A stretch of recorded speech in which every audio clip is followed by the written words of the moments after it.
Okay, so there's just this massive amount of information out there, right? And threats are changing, like constantly. How do you actually keep your organization's most important stuff, your digital crown jewels, safe? That's the big question we're tackling today here on the Deep Dive. We're focusing on something called Privileged Access Management. You'll often hear it called PAM. And we're basing this on a really insightful document. It's titled Experts Share 5 Things You Need to Understand About PAM. It really pulls together key thoughts from people who know this stuff inside out. So our mission today, cut through the jargon, give you the strategic takeaways on PAM that actually matter, and hopefully spark some of those, aha moments about why this is so crucial for cybersecurity. It really is crucial. PM isn't just some technical tool you install. It's really a core part of your security strategy. And this document, it's great because it takes these sometimes complex ideas and makes them, well, understandable. Did you know, for example, something like, I think the stat is over 80% of breaches involve compromised privileged credentials. That number alone just tells you why getting a handle on these 5 points isn't just academic. It's about, building genuinely strong security for now. Wow, 80%. Yeah, that really hits home. So if we're talking protecting those crown jewels, the source jumps right in with the first big idea. Risk mitigation. That's observation number 1. And it makes sense, right? These privileged accounts, they're not like regular user accounts. They have way more power, more access rights, which naturally makes them huge targets for attackers. And the document is, well, pretty blunt. If these accounts get hacked, you're looking at major security failures. Exactly. And it's not just about external hackers either. Think about insider threats, too. Maybe accidental, maybe malicious. So by properly controlling and, importantly, monitoring who gets this privileged access and what they do with it, organizations can seriously lower the risk from both outside and inside.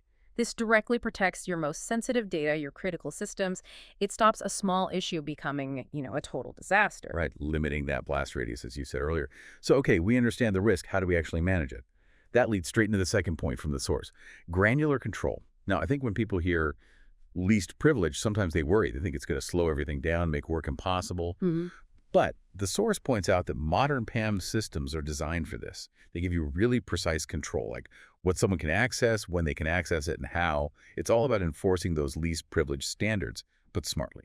Yeah, least privilege is absolutely key. The old idea was just giving someone the single key they need, right? Not the master key. But today, especially with, cloud stuff and dynamic environments, it's often more sophisticated. We're talking about things like just-in-time access or JIT. Okay. So permissions are granted dynamically just for a specific task, just for a limited time. Then, poof, they're gone, automatically revoked. Or you might have session monitoring that actually records what happens during a privileged session. All of this dramatically shrinks the attack surface. It helps prevent unauthorized access. It's a much more agile way to defend things. That JIT concept, that's a definite aha moment. Shows PAM isn't just static rules. Which kind of brings us to point 3, a huge reason companies adopt PAM, compliance requirements. The source names the big ones we all deal with. GDPR, HIPAA, PCI, DSS, these aren't optional. Right. And, it makes you wonder, do companies adopt PAM mainly because they see the security value, or is it really compliance pushing them? Often it's probably a bit of both. Good question. But PAM systems are absolutely built to help meet these standards. They make it easier to prove you have access controls implemented consistently. And crucially, those audit trails we mentioned, they are incredibly detailed. We're talking logs of commands run, files accessed, sometimes even video-like recordings of sessions. Wow. That level of detail is gold for figuring out what happened in an incident, and of course for showing auditors you're doing what you're supposed to. Are you ready to show that level of detail? That's a powerful capability. And yeah, it probably starts with compliance, but then the security benefits become obvious pretty quickly, I imagine. So, okay, you've got TAM running, you're meeting compliance. Are you done? Nope. That takes us to observation number 4, lifecycle management. Our source stresses that PAM isn't just about setting up access initially.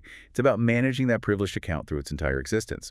This means things like provisioning new accounts correctly, deprovisioning them when someone leaves or changes roles. Automatically rotating passwords or keys, and regularly reviewing who still needs what access. It's ongoing. Absolutely ongoing. And the proactive part here is often missed. Think about automatically rotating credentials.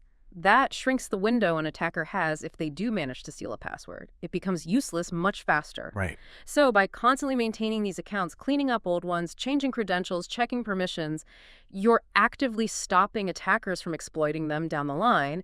It's not set and forget. It needs constant attention, adapting as your organization changes. That's how you get sustained security. That makes total sense. Yeah. Don't let things get stale and become weak points. Hmm. Okay, final observation number 5. And this one is really about fitting into the modern world. Integration and scalability. PM tools today can't just be isolated islands. They have to grow with the business. And they need to connect smoothly with all the other IT systems you already have. The advice in the source is clear. Pick a PM solution that plays well with others, one that integrates with your various systems, apps, cloud platforms, everything. Yeah, that integration and scalability piece is huge strategically. It means your security can actually keep up as your company expands, adds new services, moves more to the cloud, maybe multiple clouds, without security becoming a roadblock or, worse, being compromised because it can't handle the load. It ensures security scales with the business. And honestly, this ties right into bigger trends like zero trust architecture. PAM is really a cornerstone of zero trust. You're verifying every privileged access request every time based on never trust, always verify. Connecting it to zero trust really underscores how fundamental PAM is. It's not just a security tool, it's part of a whole philosophy.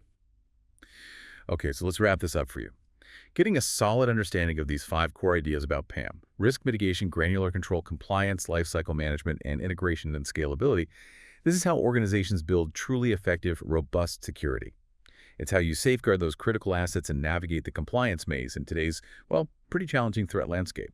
Hopefully, you now feel genuinely well-informed on this vital cybersecurity topic. Definitely. And maybe one last thing for you to chew on. If PAM is all about controlling powerful digital keys, making sure they're not misused, think about other areas in your work, maybe even in your life. Where else could carefully limiting privilege or access based strictly on need and responsibility actually improve security or make things run better or even build more trust? Interesting parallel, isn't it?